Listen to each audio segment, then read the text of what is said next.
पर रेल मंत्री अश्विनी वैष्णव एक दिवसीय दौरे पर पहुंचे। वो दिल्ली से स्पेशल ट्रेन से रवाना होकर सीधे खातीपुरा स्टेशन पर आए। उनका जमकर स्वागत हुआ। मंत्री वैष्णव ने जगतपुरा में आयोजित लघु उद्योग भारती के राष्ट्रीय अधिवेशन में शिरकत की।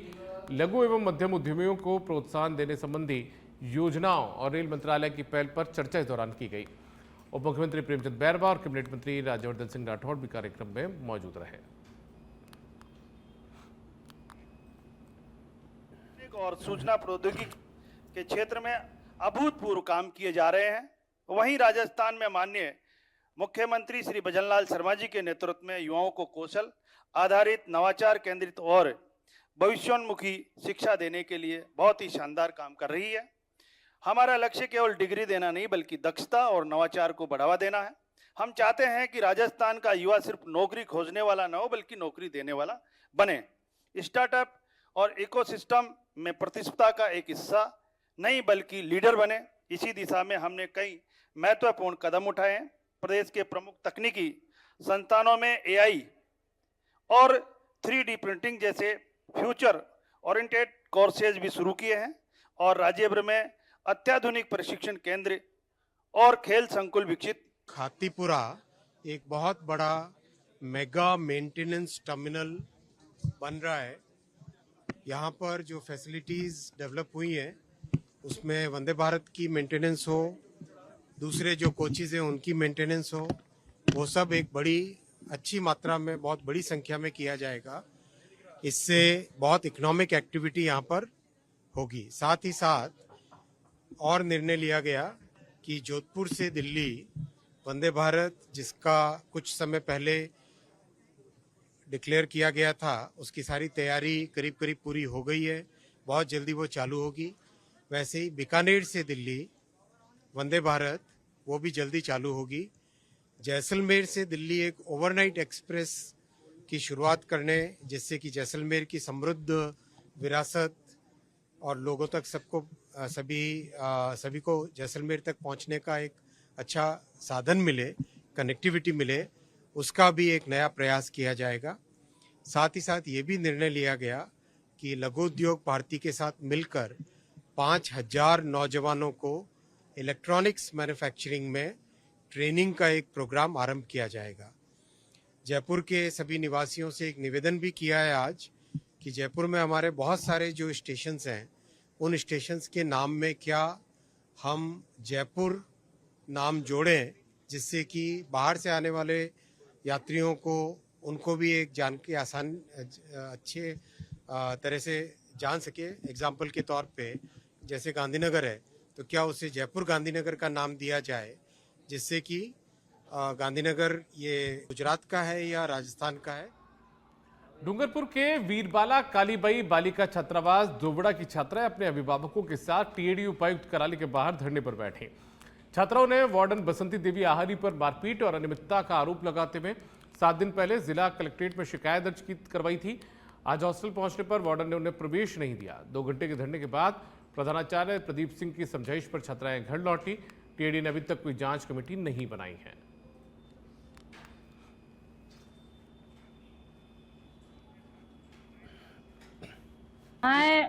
मार्च सूर्य पूजा बगोरा इरादा था कि इन्हें हॉस्टल में भणवा मिलनी मैडम खावा पीवा बाबत की आम रिपोर्ट आली थी।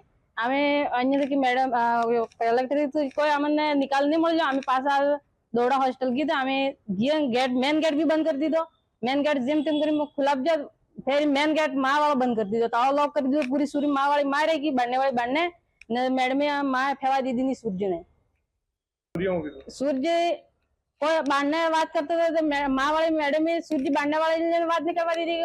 मैडम भी बांधने नहीं आवा दी थी, माँ सूर्य बांधने भी नहीं आवा दी। भरतपुर के बयाना से खबर है। यहाँ पर बयाना के पूर्व विधायक बच्चू बंसीवाल के घर पर बड़ा बवाल मचा। करीब 50 से 60 लोगों की भीड़ ने अचानक घर पर हमला कर दिया। लोगों ने धावा बोलते हुए लाठी डंडों, सरियों और पत्थरों से हमला किया है। हमले में पूर्व विधायक के छोटे भाई और चाचा गंभीर रूप से घायल हो गए। चाचा को आईसीयू में भर्ती करवाया गया और घायलों को इलाज जो है वो आरबीएम अस्पताल में जारी है। फिलहाल गांव में माहौल तनावपूर्ण है और पुलिस छावनी में ये गांव तब्दील हो गया है। तो भरतपुर के बैरा का ये पूरा मामला है, जहां पर पूर्व विधायक के घर पर लोगों ने हमला कर दिया। जो पूर्व विधायक है बच्चू बंसीवाल, उनके घर पर ये बड़ा बवाल मचा। लाठी सरियों से हमला करीब 50 से 60 लोगों ने किया है। उनके चाचा जो है उन पर हमला किया गया, छोटे भाई पर हमला किया गया है और ये घायल यहाँ पर हो गए हैं। अस्पताल में भी इन्हें भर्ती करवाया गया। कहाँ पे आपका घर? कौन सा थाना लगता है? ठीक है, फिर क्या हुआ?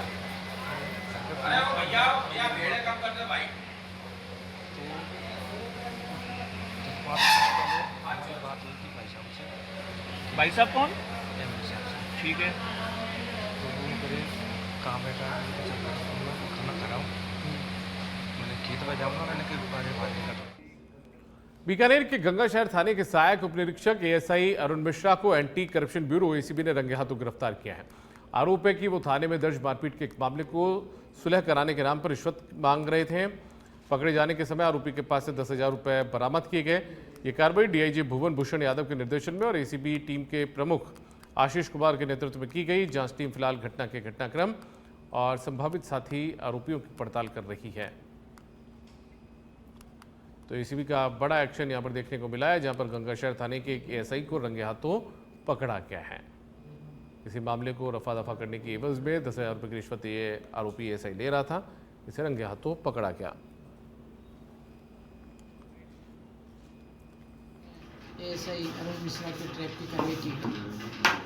3-4 दिन पहले हमारे पास में एक प्रार्थी आया था और एक परिवादी आया था। उसने कहा कि थाना गंगा शहर में मारपीट के एक मामले में मदद करने की एवज में, और ये जो एएसआई हैं ये उनसे पैसे की डिमांड कर रहे थे 50,000 रुपये।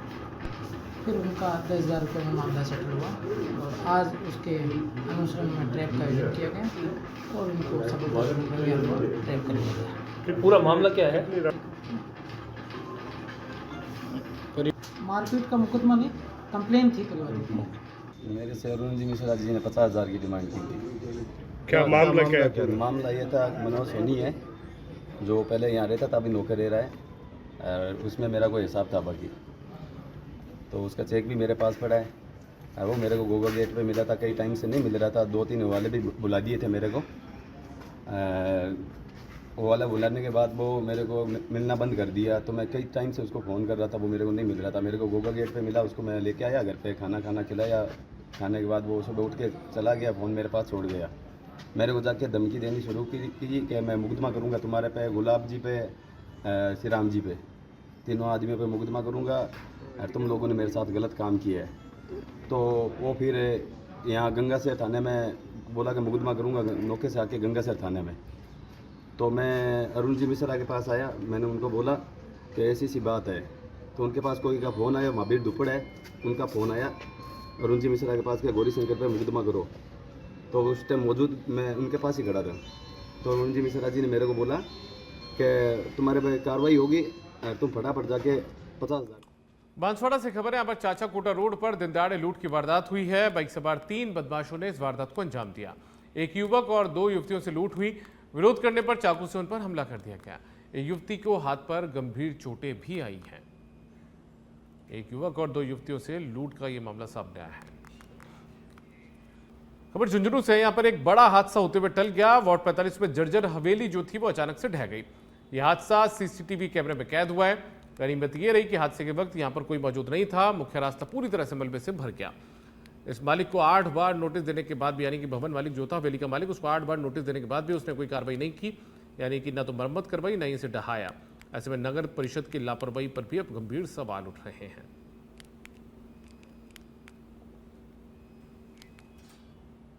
इसका ये हवेली अभी गिरी है, 15-20 मिनट हो गए हवेली गिरे हुए। तो इसका जो मालिक है वो कोमल जैन है जयपुर का।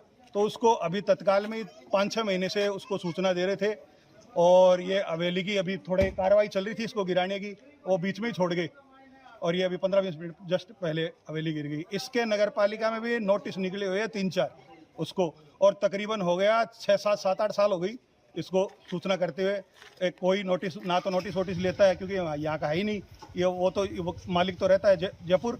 तो वो उसका जो नगर पालिका का वो श्याम सुंदर, वो आया था पहले भी, 3-4 साल पहले भी आया था, उससे पहले भी आया, 3-4 बार नोटिस लेके आए यहाँ पे। तो कोई जर्जर भवन है, ये बहुत दिनों से इस मालिक को सूचना कर रहे थे हम, लेकिन कोई सुनवाई नहीं हुई। नतीजा ये हुआ कि आज ये जर्जर खंडर भवन जो था वो धराशायी हो गया। अब ये मलबा हटने के बाद पता चलेगा इसके नीचे कुछ है कि नहीं है, कोई बच्चे आने जाने वाले आम रास्ता है तो कोई दबा है या कोई हादसा नहीं हुआ। मलबा हटने के उपरांत ही पता चलेगा। नगर पालिका तो प्रशासन जाने, हमने तो मालिक को सूचना दी है, मेरे पास पूरी कॉल डिटेल है, उसकी रिकॉर्डिंग है। पिछले 6 महीने से बराबर संपर्क में हूँ, लेकिन उसने मेरे पिछले 2 महीने से नंबर भी ब्लॉक कर दिए हैं कि आपको दिक्कत ज़्यादा है, भवन को इतना जर्जर अवस्था में नहीं। जालौर के दिगाव ग्राम पंचायत की गोचर भूमि पर कब्जा और उसे आबादी में बदलने की प्रक्रिया का ग्रामीणों ने जोरदार विरोध किया है। गुरुवार को ग्रामीण बड़ी तादाद में जिला कलेक्टर प्रदीप के गावंडे और तहसीलदार कार्यालय पहुंचे, ज्ञापन सौंपा। ग्रामीणों ने खसरा नंबर 519 समेत कई जमीनों पर अवैध कब्जे का आरोप लगाते हुए कहा कि पंचायत और अधिकारियों की मिलीभगत से गोचर भूमि को आबादी में बदला जा रहा है। ग्रामीणों का कहना है कि ये भूमि पशुओं के चारागृह के रूप में दर्ज है और अगर इसे आबादी में बदल दिया गया तो पशुओं के लिए चारा संकट खड़ा हो जाएगा। चेतावनी दी कि कार्रवाई नहीं रोकी गई तो बड़ा आंदोलन होगा।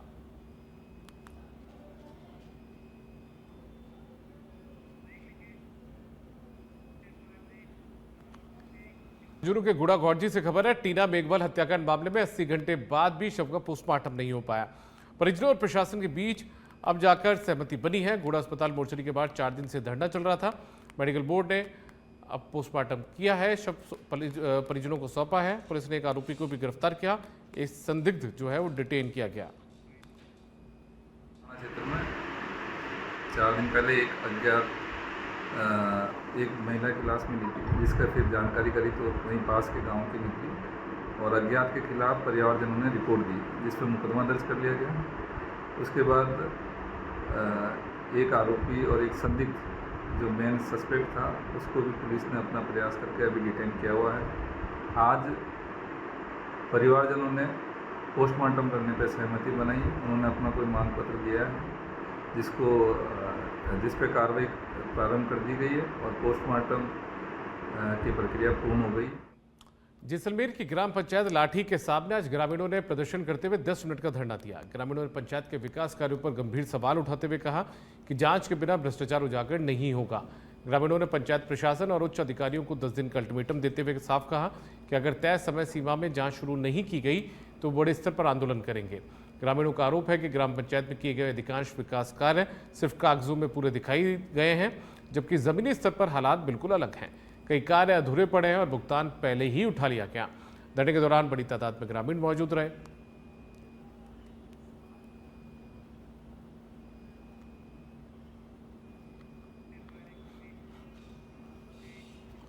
करीब 13 साल पहले करोड़ों रुपए की लागत से बने कैथून धरनावदा स्टेट हाईवे 51 बपावर धरनावदा मार्ग पर एक भी रोडवेज बस का संचालन नहीं है।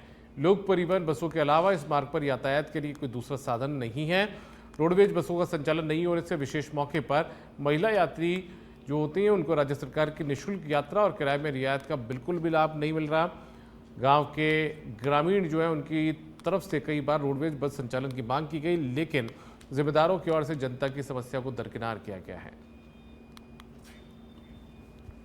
कोटा दरनावदा कैथून से दरनावदा स्टेट हाईवे है, स्टेट हाईवे नंबर 51 करोड़ों की लागत से ये सरकार द्वारा बनाया गया है।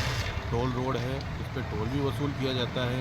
इस करोड़ों की रोड पे अभी तक एक भी रोडवेज बस कोटा से छबड़ा तक दरनावदा तक नहीं है। हालांकि इस रूट पर कुछ लोक परिवहन निजी बसें चलती है, लेकिन उनका किराया ज़्यादा है। और रही बात महिलाओं को राजस्थान सरकार ने 50% किराए में छूट दे रखी है, तो इस रोड पे इस लाभ को महिलाएं नहीं ले पा रही है। इसलिए हमारी मांग है कि इस रोड पे कोटा से खबर है, जहां अहमदाबाद के व्यापारी के अपहरण और करोड़ों की फिरौती मांगने के मामले का बड़ा खुलासा हुआ है। कोटा पुलिस ने अहमदाबाद पुलिस की सूचना पर त्वरित कार्रवाई करते हुए कुख्यात गैंग के 9 बदमाशों को गिरफ्तार किया। ये गैंग कोटा में रजत सिटी के फ्लैट में छिपी थी। पुलिस ने इनके कब्जे से 50 लाख से ज्यादा की फिरौती और आभूषण लूटकांड का पर्दाफाश किया है।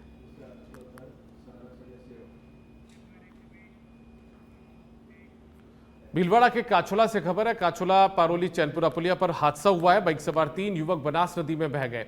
2 युवक जो थे ग्रामीणों की और पुलिस की मदद से उन्हें बाहर निकाला गया है। बस एक युवक जो है वो भी लापता बताया जा रहा है और बाइक का भी सुराग नहीं लगा है।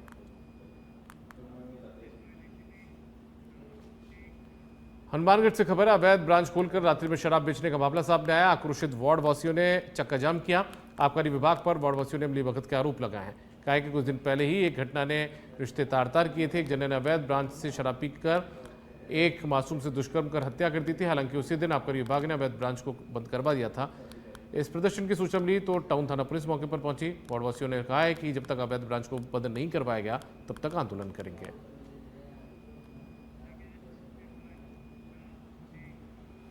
सोचिए यदि कोई शख्स ऐसी जानलेवा बीमारी से जूझ रहा हो जिसमें उसे पता हो कि कभी भी वो इस दुनिया को अलविदा कहकर चला जाएगा, बावजूद इसके उन आंखों में मौत का खौफ और आंसू ना होकर हिम्मत और हौसला हो, तो शायद आप भी दंग रह जाएंगे। कुछ ऐसी ही कहानी है जिंदा दिल प्रियंका की। देखिए इस रिपोर्ट में।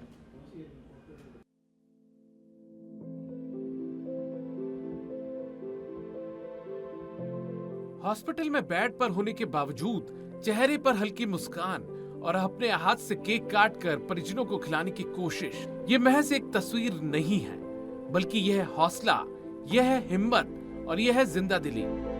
दरअसल यह है राजस्थान के जालौर जिले के पचावना गांव की बेटी प्रियंका उर्फ पीहू। 27 साल की पीहू हड्डियों के कैंसर से पीड़ित थी।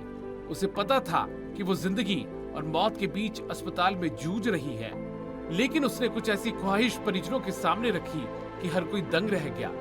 प्रियंका ने अस्पताल में केक मंगवाकर काटा और फिर सबको खिलाया। कहा कि मैं हंसते हुए मरना चाहती हूँ। प्रियंका की ख्वाहिश और उसके जज्बे को देख हर कोई हैरान था। पीहर पक्ष से लेकर ससुराल पक्ष तक की आंखों में आंसू रुकने का नाम नहीं ले रहे थे।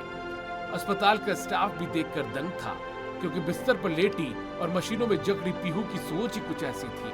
अपनी इस ख्वाहिश को पूरा करने के महज एक हफ्ते के भीतर पीहू कैंसर की इस गंभीर बीमारी के कारण दुनिया को अलविदा कहकर चली गई और छोड़ गई अपनी बहुत सी यादें। दरअसल ये वो दौर होता है जब बीमारी से जूझता इंसान अक्सर मौत को गले लगाने की कोशिश, कई लोग टूटकर आत्महत्या जैसा कदम भी उठा लेते हैं। लेकिन उस दौर में पीहू की ये जिंदा दिली उन तमाम लोगों के लिए एक नजीर है।